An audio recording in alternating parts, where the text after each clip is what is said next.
Bonjour! Aujourd'hui, préparer sa ceinture noire. Comme professeur d'arts martiaux, j'ai formé ou contribué à former près de 200 ceintures noires du 1er au 7e dan, que ce soit en judo, en aikido ou encore en kobudo, du Katori Shinto-ryu.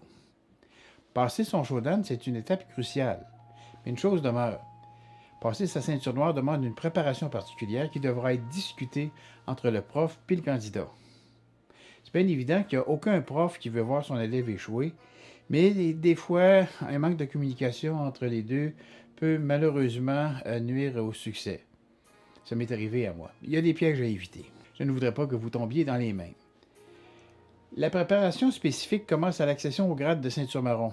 Il faut tout d'abord, comme prof, informer l'élève de ses obligations et de ses devoirs concernant sa propre promotion pour la noire. Dans la plupart des fédérations sérieuses, le professeur, si haut gradé soit-il, n'a pas le pouvoir de grader son élève plus haut que la ceinture précédant la noire. En judo, en aikido, en kobudo du Katori, c'est la ceinture marron. La raison est simple. Le candidat est souvent un vieil habitué du dojo ou encore un ami, puis ça devient de plus en plus difficile d'être parfaitement objectif. C'est donc un comité de grade de la fédération qui va procéder aux examens. Première chose qu'il faut se rendre compte, c'est que le professeur et l'élève ont chacun des responsabilités en ce qui a trait à la réussite, puis il est nécessaire de bien déterminer ce qui appartient à chacun. Il y a plusieurs facteurs qui sont à considérer. Je vous cite quelques-uns en exemple. L'éligibilité, le soutien pédagogique, le volume puis l'intensité de l'entraînement, le plan de match lorsqu'on est en dojo, les activités hors dojo, la disponibilité du prof, du hockey et finalement les éléments administratifs.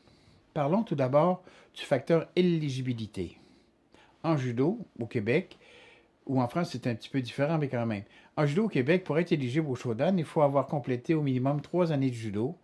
Ça, c'est vérifiable par affiliation à la fédération, dont 1 an de ceinture marron, et obtenir 100 points. Juste le fait d'être actif en judo, par exemple, ça donne 25 points par année. Donc, au bout de 4 ans de pratique, on devient éligible si on ne fait rien d'autre que faire du judo 2 ou 3 fois par semaine dans son dojo. Mais ça prend 100 heures. Ici, le dossier administratif, date de promotion à la marron, les points de stage, les points de compétition doivent être à jour. On peut raccourcir ce temps-là à la participation à des compétitions, à des stages techniques. Comme en aikido ou en kobudo, il n'existe pas de compétition. Les critères de participation à des stages seront déterminants. Quelles sont les responsabilités du professeur? Tout d'abord, faire savoir à cet élève-là quand il va être éligible au grade supérieur. Tu vas être éligible dans 1 an si tu fais ci, si tu fais ça, etc. Il faut que tu lui expliques les critères d'admissibilité à l'examen. Quelles sont les activités qui sont prévues pour mener à bon port ce candidat-là? Ça, c'est le prof qui fait ça. Mais l'élève a des responsabilités également. Par exemple, simplement s'acquitter en temps aux frais de fédération, les frais de dojo, ces choses-là. C'est aussi à lui à noter ses activités hors dojo, de préparer son dossier administratif et avec les autorités fédératives. Parce qu'à ce moment-là, s'il y a des oublis ou des recherches à faire, c'est la responsabilité du candidat et ce n'est pas la responsabilité du prof. Troisième élément qui vient nous chercher, c'est les facteurs pédagogiques. Il faut bien se rendre compte qu'il est pratiquement impossible de bien préparer un shodan avec 2 pratiques de 90 minutes par semaine. Il faut ajouter du temps de tapis. À cet égard-là, quelles sont les responsabilités de l'élève? La première responsabilité, c'est de se trouver un partenaire ou deux là, pour faire l'examen comme hockey. Ça, c'est vraiment la responsabilité de l'élève, pas celle du prof qui peut évidemment dire son mot. Il peut suggérer quelqu'un. Mais il faut penser que le prospect aura peut-être une gêne de refuser la proposition si elle vient de son professeur. Ça le met mal à l'aise. Dites-vous bien que c'est un problème qui est souvent minimisé, parce que c'est très très exigeant pour quelqu'un de s'investir comme hockey. Idéalement, ça prend des gens compatibles au niveau physique, environ même poids, même âge, à peu près même compétences, qui passent leur examen le même jour ou dans un délai qui est relativement court entre le premier et le deuxième. Il y a bien des facteurs qui rentrent en ligne de compte pour les hockey. Il y a une question d'intérêt, une question de réciprocité, une question de disponibilité de la part des uns puis des autres, puis une question de compatibilité de caractère. C'est là, évidemment, que prospérité et bienfait mutuel va prendre tout son sens. C'est aussi la responsabilité du candidat d'apprendre ses noms, de visionner des vidéos d'experts ou de lire des livres qui sont suggérés par le professeur pour l'aider à mémoriser et comprendre des éléments de contenu. La responsabilité du professeur, c'est de rendre accessible du temps supplémentaire de tapis pour la pratique des techniques puis des katas spécifiques. Établir avec l'élève un calendrier qui va inclure une série de pré-tests. Être aussi le plus présent possible aux activités exigées. Organiser pour les candidats des périodes spécifiques consacrées à la pratique de techniques.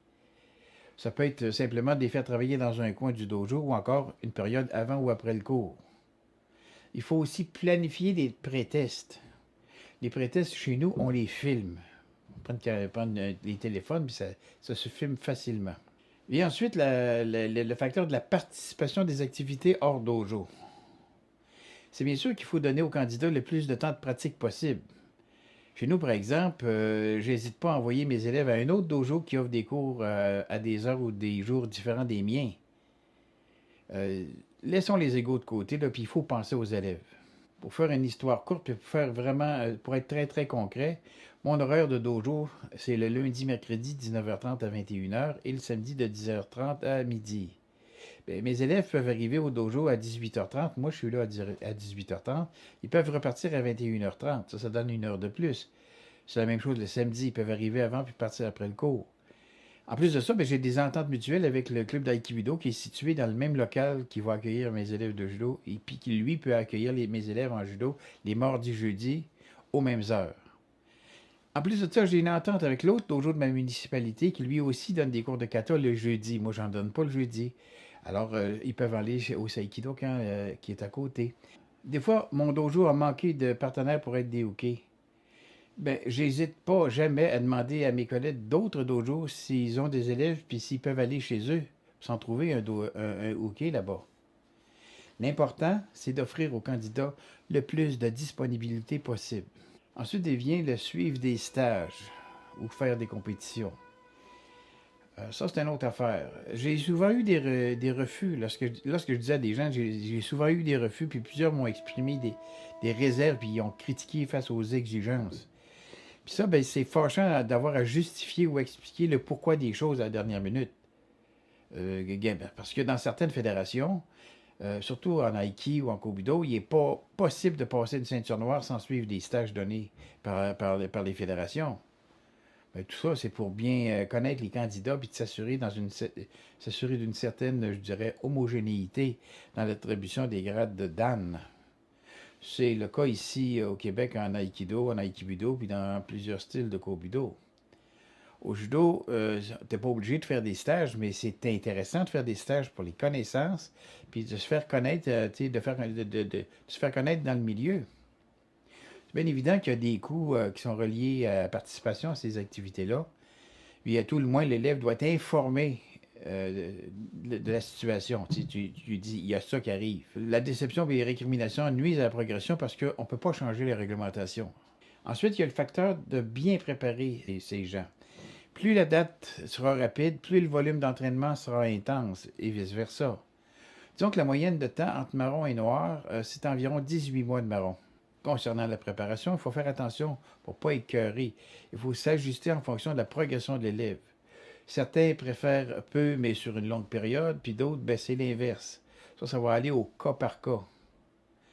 Mais ça va être essentiel de faire des retours souvent sur les progrès pour que la personne ne perde pas son temps. Je vais vous donner, par exemple, un plan de match en dojo, ce que je fais chez nous. Par exemple, pour un calendrier d'une saison de septembre à septembre, disons que le candidat a passé sa ceinture marron en juin précédent et il veut passer sa noire en juin suivant, donc un an. Il va y avoir 5 pré-tests en saison. On remarque qu'on peut demander au candidat une fois de temps en temps, ou lors d'un passage à grade de ceinture de couleur ou de fin de saison, de présenter un kata ou une démonstration technique. Mais ça ne fait pas partie des pré-tests. Voici ce que je suggère. D'abord, il faut évidemment évaluer les acquis et techniques puis des katas. Il va y avoir une première pré-évaluation, première semaine d'octobre, faire une espèce de bilan des connaissances. Il va y en avoir une dernière semaine de décembre. Après ça, il va y en avoir deuxième semaine de mars. Après ça, il va y avoir une première semaine de mai, il va y avoir un pré-test, puis il va y avoir une semaine avant le passage de grade, un pré-test final. Comme ça, il y a 5 pré-tests. On sait qu'est-ce qui manque, puis on sait où est-ce que sont les faiblesses. Vous savez, un dojo en santé, c'est un dojo qui voit ses élèves monter en grade. Puis c'est un gage de compétence et de professionnalisme, de professionnalisme, dis-je, de présenter des élèves qui vont accéder à des grades supérieurs. En espérant que cette capsule vous aura éclairé un petit peu, n'oubliez pas, si vous avez aimé, de soulever le pouce, activer les clochettes pour recevoir les notifications. N'hésitez pas à partager ces vidéos-là avec vos amis. Surtout, abonnez-vous à Martialement Vôtre, ça va nous faire plaisir, ça va nous aider. En attendant, allez pratiquer, faites attention à vous et à la prochaine.